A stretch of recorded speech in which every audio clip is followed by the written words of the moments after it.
Hello les gourmands. Aujourd'hui on va faire des pâtes et aujourd'hui on va voir comment on fait des pâtes, on va voir comment on fait ça en grand. Donc à la maison vous avez sûrement déjà vu, ou peut-être l'un ou l'autre d'entre vous, vous avez déjà fait des pâtes avec les machines, avec les deux rouleaux là.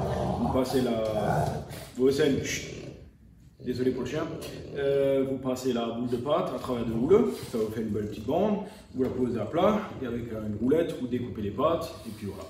Aujourd'hui on va faire ça avec une version un peu plus grande, donc il existe des plus petites machines aussi et je crois que notamment Philips fait une machine et que vous pouvez vous acheter à la maison et la version beaucoup plus petite et beaucoup plus adaptée à vos besoins je pense.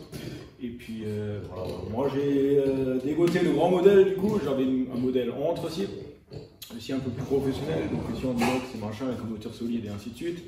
Et du coup ben, je suis passé au modèle un peu plus grand parce qu'en fait les machines, les plus petites machines en fait, selon la matrice, donc la matrice c'est quoi? C'est l'embout qui est là devant, donc c'est ça, donc on peut vous montrer ça en grand. Donc en fait, il y a le côté entrée, donc la matrice elle est comme ça, donc la pâte elle passe en fait ici à travers, et là elle est sortie. Et du coup, ben, c'est ce qui va permettre de donner la forme que vous voulez à vos pâtes. Donc tous les noms je ne les connais pas en italien, hein. Donc, vous pouvez faire des spaghetti, vous pouvez faire des fusilli, des tortilles, je sais pas quoi, agnelli, je sais pas quoi, tout le bordel. Vous pouvez faire des nouilles à plat, vous pouvez faire des macaronis, vous pouvez faire toutes les formes en fait. C'est comme une machine en fait, en grand, comme une industrielle, sauf à plus petite échelle, bien sûr, en industriel, ben, on a tout un lot plein avec toute une grande machine et machin. Et du coup, ben, on a l'étape intermédiaire, quoi. Voilà. Et du coup, ben, ça c'est la matrice, du coup, ce qui va permettre de donner la forme aux nouilles. Donc aujourd'hui, on va faire des spirales.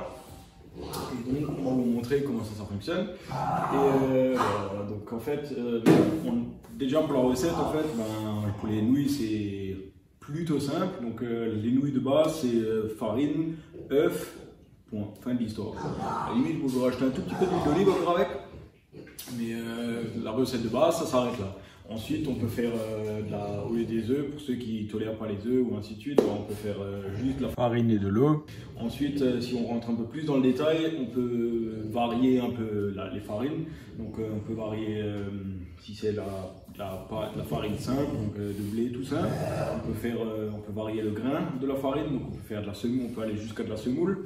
On peut aller de la semoule blé dur. Après, on peut faire d'autres farines. On peut faire des ajouts pour la couleur ou pour un goût. On peut faire aux épinards, on peut faire à la betterave rouge, on peut faire à la carotte, on peut faire les possibilités sont quasi infinies. Nous, on va se concentrer sur la recette de base, donc farine et œuf. Donc moi, je prends la farine de blé dur, donc celle-là. Et du coup, ben, moi, je la cherche au moulin. Donc en grande quantité, du coup, moi en machine, je peux balancer un sac de 5 kg, donc un sac de 5 kg, c'est ça. Donc, ça, c'est 5 kg. Et du coup, moi, je prends la semoule de blé dur fine, c'est marqué.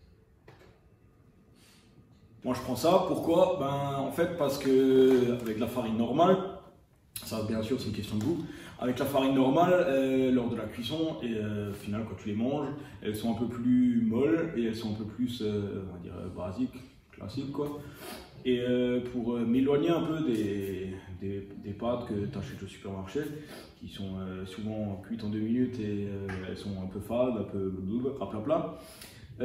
Moi j'ai choisi la semoule de blé dur fine. Pourquoi? Parce qu'elle garde encore un peu leur goût, elle garde leur texture, elle garde pas croquant, mais une bonne consistance sous la dent.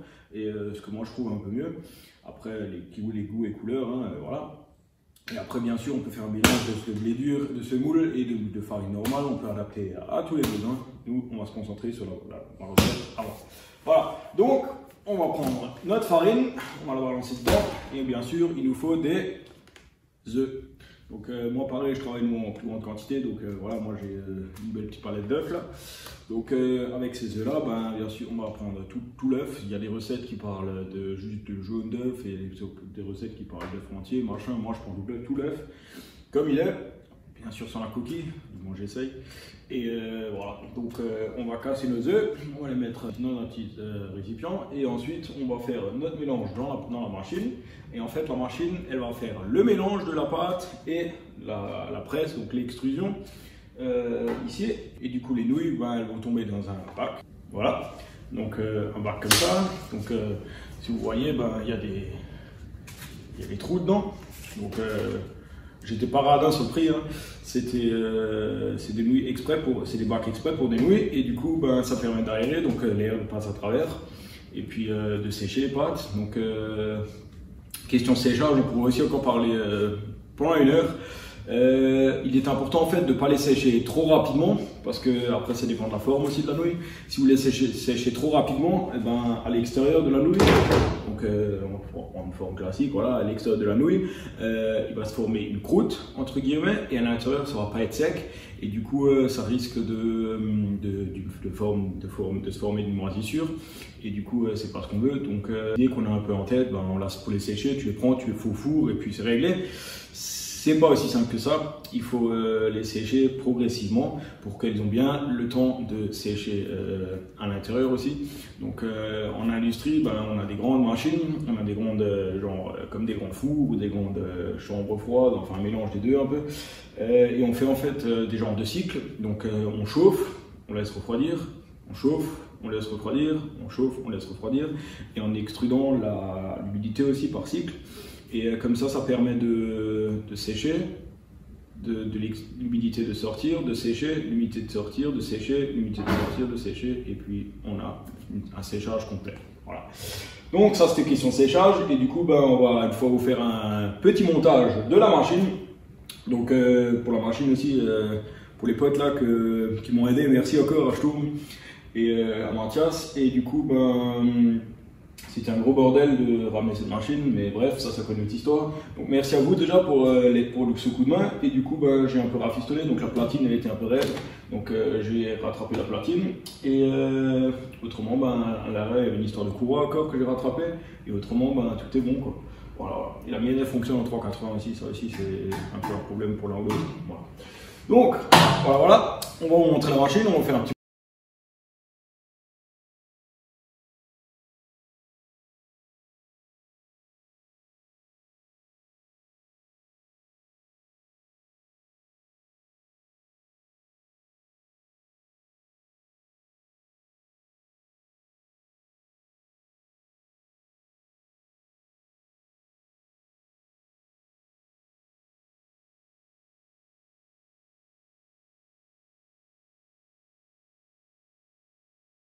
Montage, à quoi ressemble la machine, comment ça fonctionne, et on va passer un peu à la pratique. Donc on va déjà une fois commencer par faire le montage, le mélange. Donc on va mélanger tout ça.